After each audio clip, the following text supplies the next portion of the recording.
All right, guys. Well, there's one person here. Don't expect many because it's a last minute live stream. I got headsets on just to check the audio level while I'm talking because the mic looks like it's peaking here. This little wireless mic I got on. But welcome back to the channel. A lot of you have asked, how does the 2022 Trek Top Fuel compare to other short travel bikes I have ridden? And I figure I'd make a live stream instead of just making a video and editing it, and it's just a lot of work sometimes, and I just don't have the time. So it's been a hot minute since I've done a live stream. So hopefully you can listen to this live stream later, in the future, when you're just driving to work or something like that. You just put it on your Bluetooth in your car, and you can listen to it and just burn the time.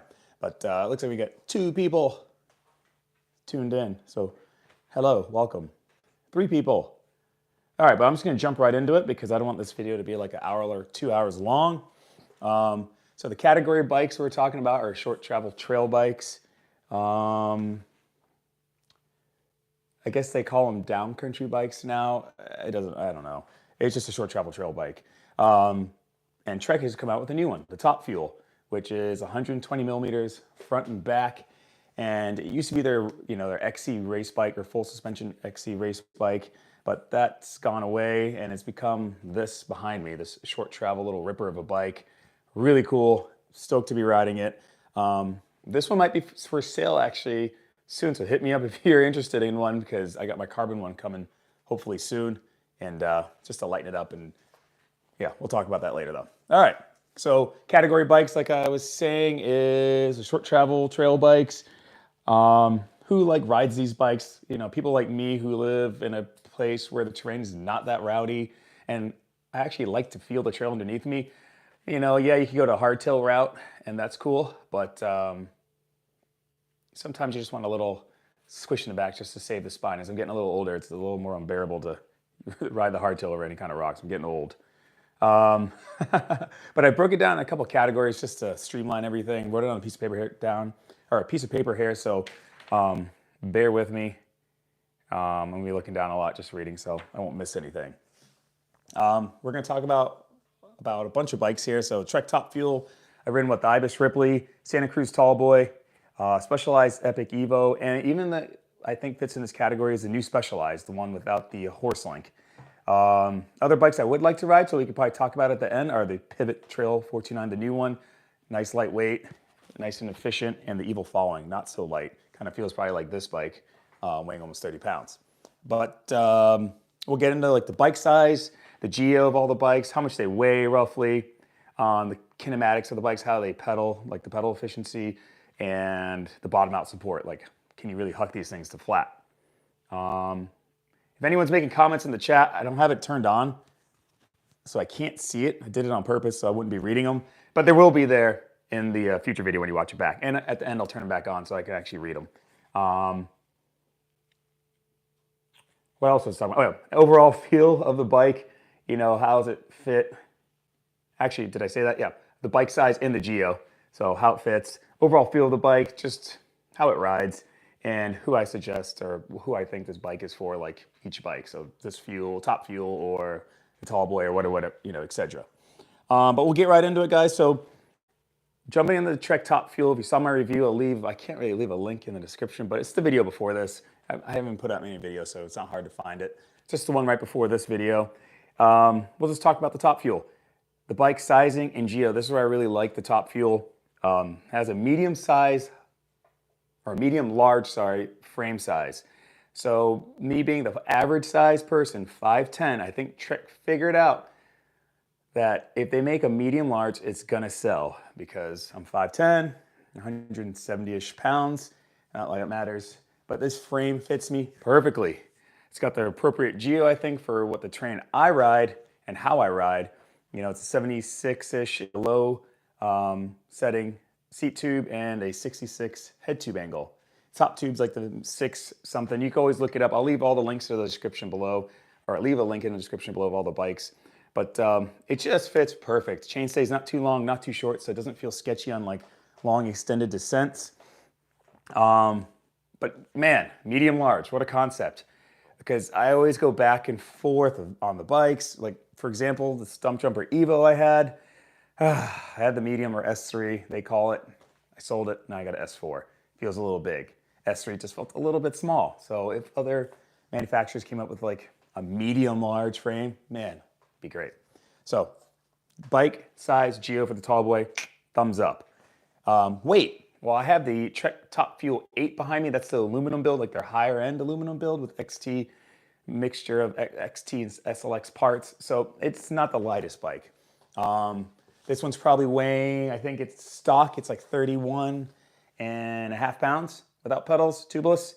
And then this one behind me is about 29. I got it too, because I got carbon bars, carbon wheels, and that really dropped a lot of the weight. I think in the important places too, especially on the wheels. But man, I got a carbon one on order. It's not supposed to be here until April. Oh, and that's gonna be really nice. I'm gonna put a little more fancier parts on it, but I think I could get that one down to 27-ish pounds around there. So it's not gonna be a light like the Epic Evo, but man, it's gonna be light enough especially for a short travel trail bike. Talk about the kinematics on the Top Fuel. Man, this thing pedals well. I don't know what they're doing back here, but there's a lot of little pivots here. I guess it's essentially a single pivot because there's only one pivot in the back shared with the axle. It rotates around the actual pivot, which is their ABP, active braking pivot. Does it work on a short travel bike? I didn't really feel it. Like you're supposed to keep the suspension active while you're braking through like chop. I don't know. It kind of skipped along, I guess. But either way, it works pretty well. But pedal efficiency is really high on this bike. It's got the RockShox Super Deluxe, not Super Deluxe, but Deluxe shock. You know, no piggyback shock, just a regular straight inline one. Really efficient. Bottom out support, you can bottom it easily because it's a short travel bike, only 120 millimeters, but it's never harsh. I pinged the fork pretty hard, the SID fork, but I think I just need a lot of volume spacer and that will be taken care of. But sprinting out of the saddle, it does bob a little bit, but it doesn't feel inefficient. So if you're out of the saddle and you're really hammering on the pedals, the thing just kind of scoots along and it's just really nice. Good traction on technical climbs. It stays pretty planted, especially because this is a heavier build, the Fuel 8 or the Top Fuel 8. It just stays hugged to the ground and man, it's really nice. Good small bump sensitivity. That's all I'll say about that though. I could get in more depth about it, but then this video will be like 3 hours long. Overall feel of the bike, it just feels like a playful short travel trail bike. If you like feeling the trail, but just you want a little travel to take the edge off, you know, like the bigger rocks or rock gardens you're going through, this is a great bike for that.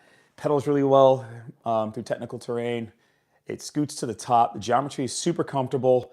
And this, like I said, medium large size frame, it is perfect for my height, like a 5'10", 5'9" size.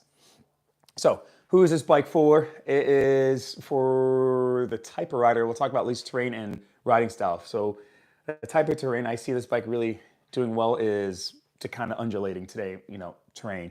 Not too big of climbs up front and then not too big descents. It's just kind of up and down, you know, a couple hundred feet up, maybe a couple hundred feet down, you know, your tight turns. It just handles everything really well. It is like a do-it-all short travel trail bike. Pedals efficiently. Would I want to race XC on it? Probably not. Weighs a little bit more, but you could.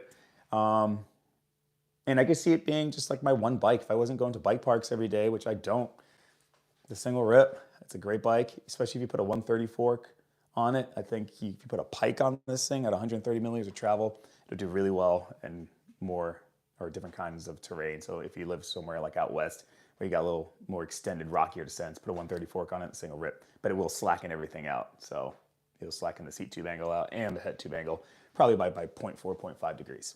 Okay, let's move on. So compare this Top Fuel to the Ibis Ripley. You know, I had the Ibis Ripley for a little over a year, and that was probably one of my favorite short travel trail bikes.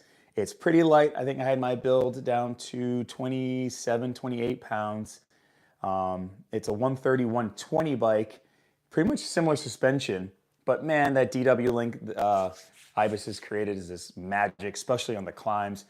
Pretty good traction over like technical climbs, but everything, just every pedal stroke, it just accelerates you forward. So if you appreciate efficiency over everything or anything else, Ibis Ripley is the way to go. Because when I did, you know, start doing longer descents, I used to bring the bike up north to like Vermont and stuff like that and do, you know, bigger, longer descents. It could get overwhelmed pretty quick. The back end just got really chattery, and it just skip along, and it wasn't bad, but just wasn't as good as this Top Fuel or like the Santa Cruz Tallboy we'll talk about in a little bit.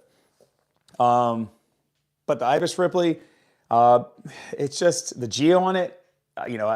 All the bikes I've ridden or owned were size large, besides this Trek Top Fuel, because they offer a medium large. So I owned a size large frame, felt a little big.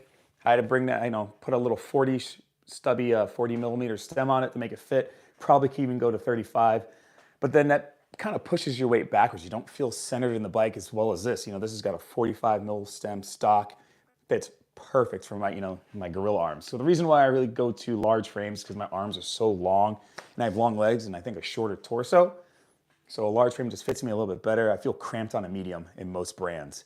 But the Ripley, yeah, the front center, is pretty long. The top two length is pretty long.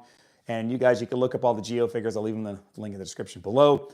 But I remember it just feeling really long. And after long rides, my back would hurt just because I was like hunched over a little bit. And I tried to mess with stem length, but just couldn't find that perfect fit. But man, I just appreciate how well that thing pedaled. If you put some lightweight tires on it, fast rolling, it just ripped through single track. Like this Trek Top Fuel, the Ibis Ripley is really good for undulating terrain. I wouldn't really want to bring it to like the V, I like to call it, kind of riding like in Denver, where you kind of just do 2,000 feet of climbing and then bomb 2,000 feet down. It just got overwhelmed. I mean, can you do it? Of course you can, but it wasn't, in my opinion, wasn't the best bike for it, or for that kind of riding. So same category terrain, it's just good for undulating terrain, fast sweeping terrain. But the Ibis Ripley, man, you can bottom that thing pretty quick. I messed with a lot of tokens on that bike. Also, I put a super deluxe trunnion, like the little piggyback on it, and it still felt pretty harsh. So, because I had to put so much air pressure to prevent bottom out when I wanted to get a little rowdy on it. But man, this bike feels better for that kind of stuff. For jumping, I still prefer the Trek Top Fuel just because of the sizing. I felt I couldn't really control the Ripley as well as I wanted to. What else here? We talked about the weight. Oh, pedal efficiency, kinematics. We'd already talked about the pedal efficiency.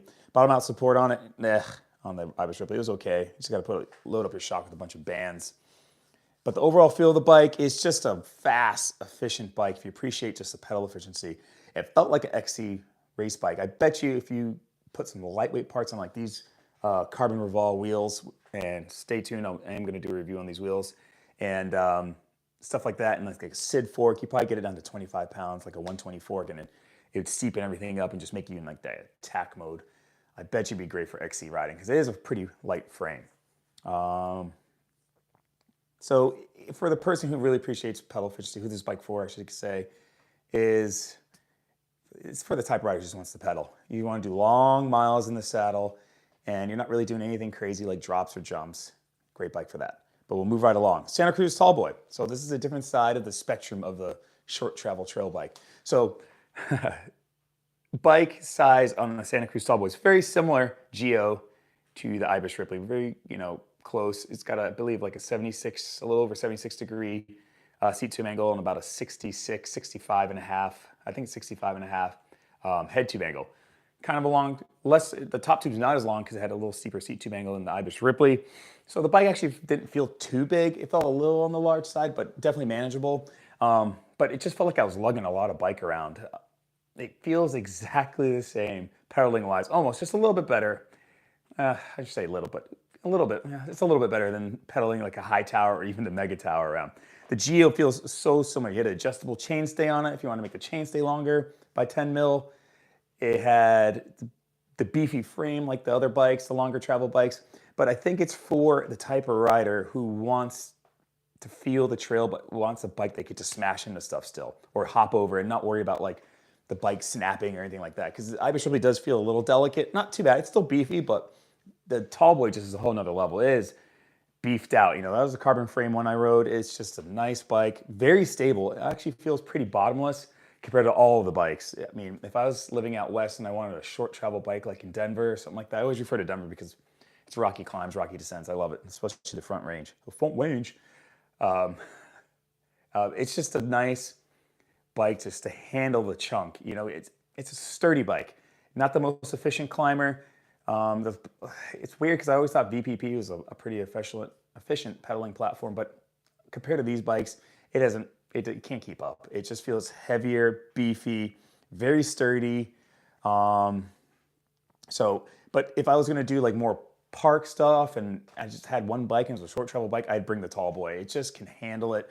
Bottom out resistance, you could probably put a couple bands in it or even put a piggyback shock on it like a DPX2 or a Super Deluxe, and it'd just be a cool little ripper of a bike. Weight, it's not the lightest bike.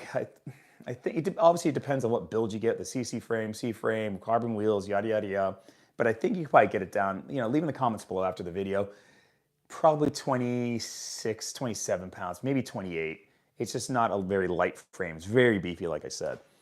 Overall feel of the bike, it feels pretty neutral. Feel balanced between the wheels, I remember. But I remember it like squishing.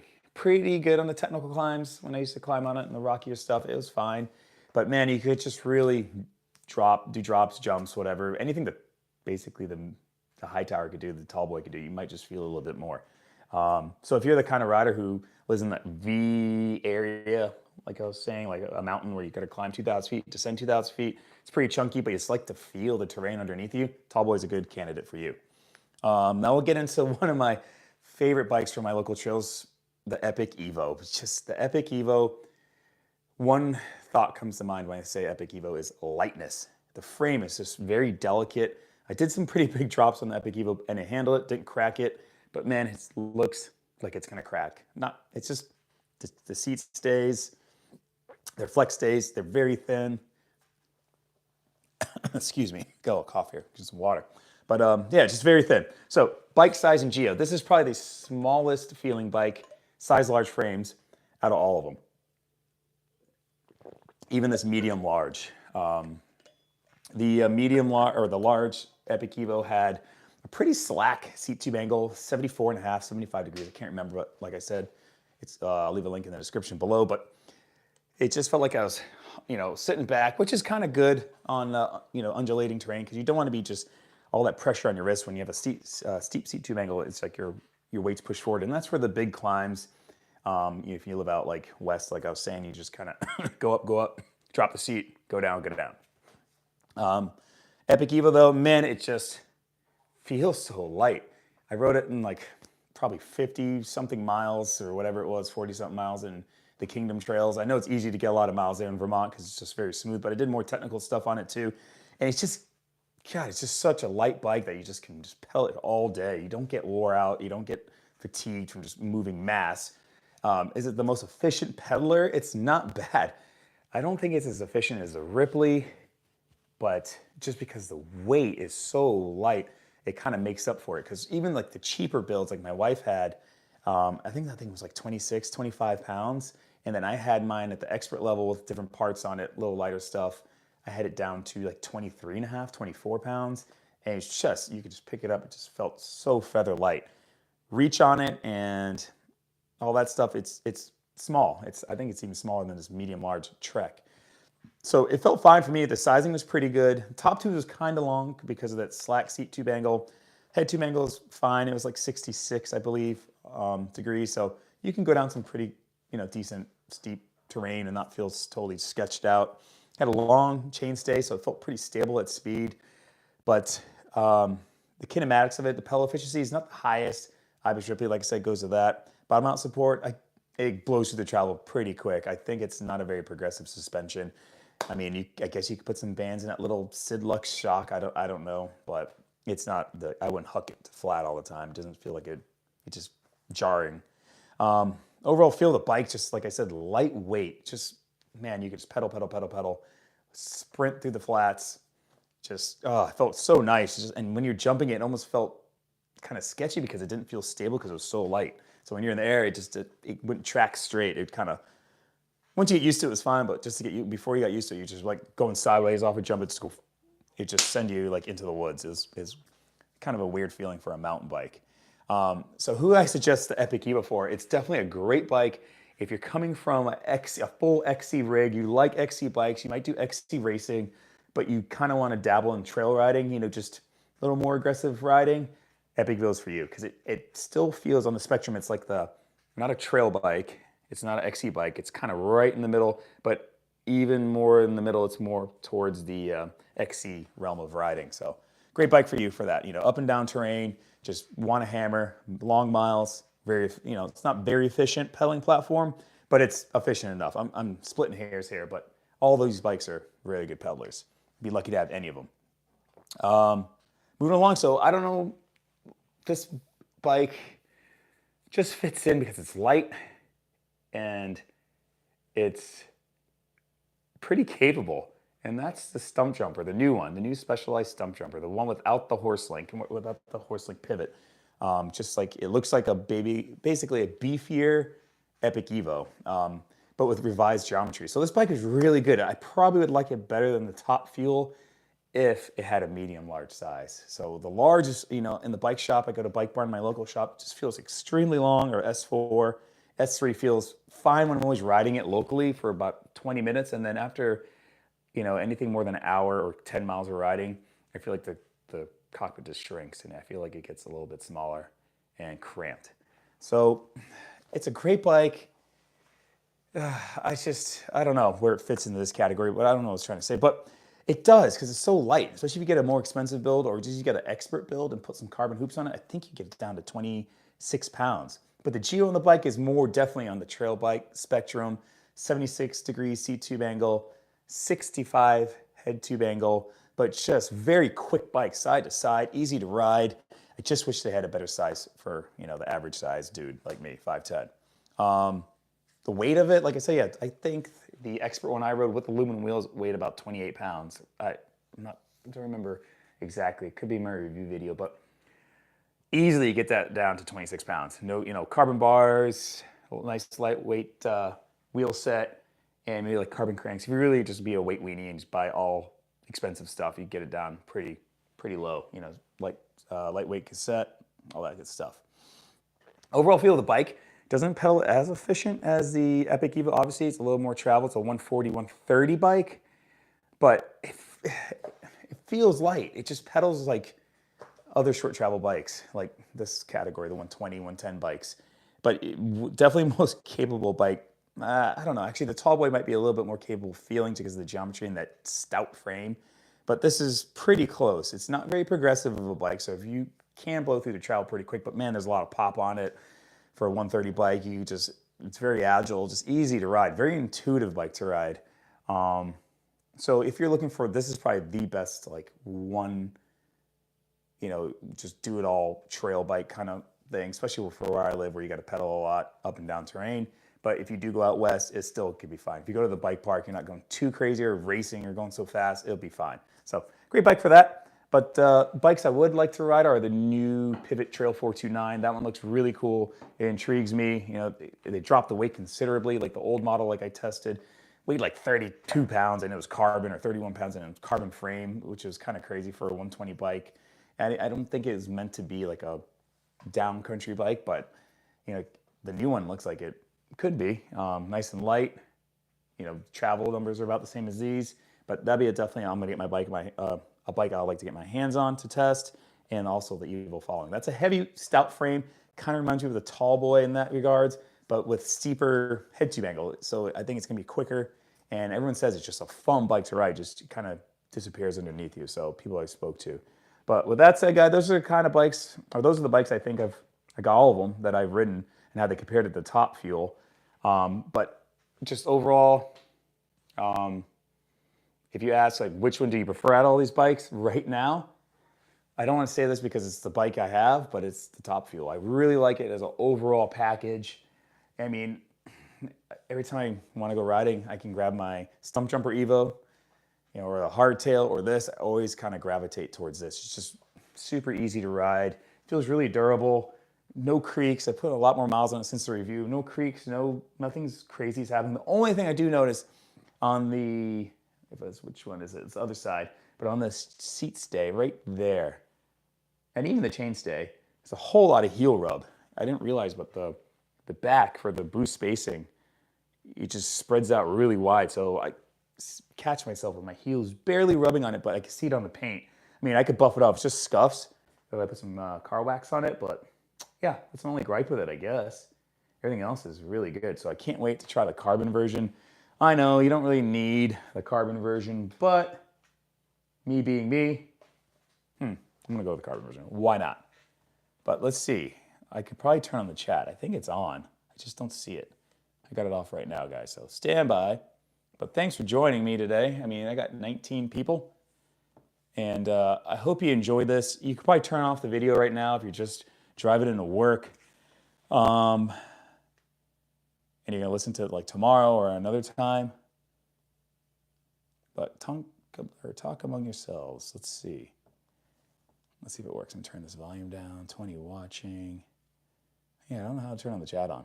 It's not going on. Can you guys make comments? I think I left the comments off. I don't think you can turn them back on once you turn them off. I left them off just so I wouldn't get distracted and start reading them. But guys, thanks for this quick live stream. It's 25 minutes, not too bad. Comparing all these bikes. If you have any other questions, leave in the comments below. And I'll catch you in the next one. Hope you have a good day and happy holidays. I'll see you on the next one. Peace. How do you end these things? I always mess it up.